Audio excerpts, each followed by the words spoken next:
So I was asked this question by a friend who had gone shopping and put something on hold that she thought she might like. And she texted me later and asked, what do you do when you're on the fence? So in part of my trying to help her understand like if she should get the top or not, one of the first questions I had for her was, what was your buy price?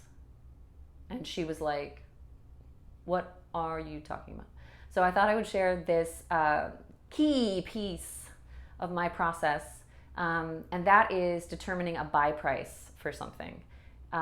Before I've even taken a piece of clothing off a rack or like pick something up, my mind is already making a determination as to like what my buy price is. What is the value of this thing to me in my life?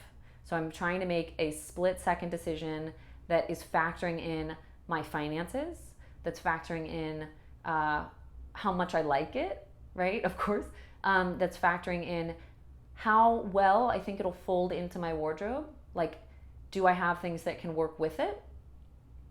Factoring in how many times I think I'm gonna wear it. Like, is it a kind of outlier piece that I'm only gonna wear for this one event?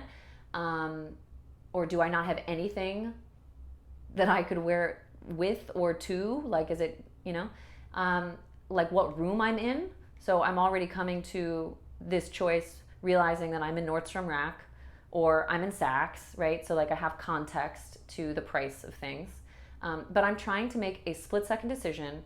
What will I pay for this? This is one of the most effective ways to kind of get past all of the questions that you'll have when you're trying to make a decision about something, is to make that decision before you've even checked the tag. Because the item will instantly feel different if you find out how much it costs before you find out what you feel like you'd want to pay for it. If I've decided that I will only spend $50 on this thing, and then I see that it's 80, it's kind of clear cut unless I'm like over the moon. But then I wouldn't be like 50, I would be like, I'd pay 100. So it's easy to like put it back and be like, no, it's not right.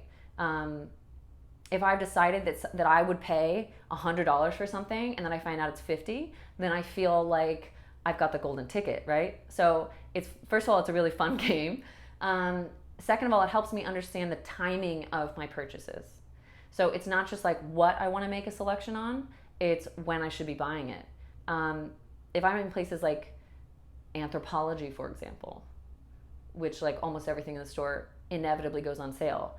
If I'm way off, like my buy price for something is like $40, but the thing is 128, because everything's got a weird number there, then I am instantly going, okay, cool, I'll keep my eye out for it. It should show up in the sale rack in like 2 months. Maybe I'll just like put it in a cart and see how it drops, right? Like price-wise. More often than not, finding out how much something is versus what I'm willing to pay for it will help me feel confident to either buy it or to like let it go and say, well, we're clearly on different pages, store and me. So it's one of the, I think, the best ways to go about things is to try to make that determination before you check the tag, because it changes how you see the item. It reframes how you see the item, and it puts the priority and the emphasis on you and your life and your style and how you'll use it. So it sets the standards really high, and it's not it's no longer about, well, can I work my life to get this thing, right? Can I bend my finances to get this thing? Could I maybe wear it to this one thing?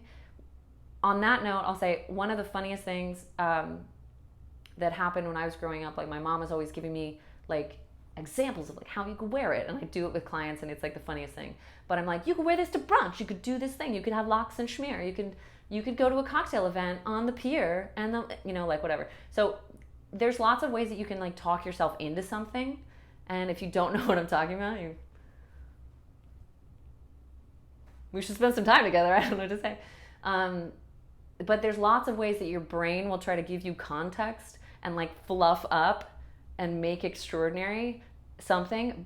So if you don't have like a harder line that is drawn before you find out how much it is, it's just much harder to be clear about your decisions. And I will say, in the case of the top that my friend was asking about, we went through what her buy price would be. We went through how she'll wear it. We went through financially if it made sense or not. And wonderful like stroke of genius and serendipity. She had put it on hold. We talked through, decided that she should get it, and she came back and it was marked like 30% off the next day. So it was super fun. But those things do happen. So there's lots of reasons that you can wait. But this point I wanted to make was learn the skill, develop a buy price, and the process of getting a buy price for things when you're going shopping. It'll make everything easier. Okay?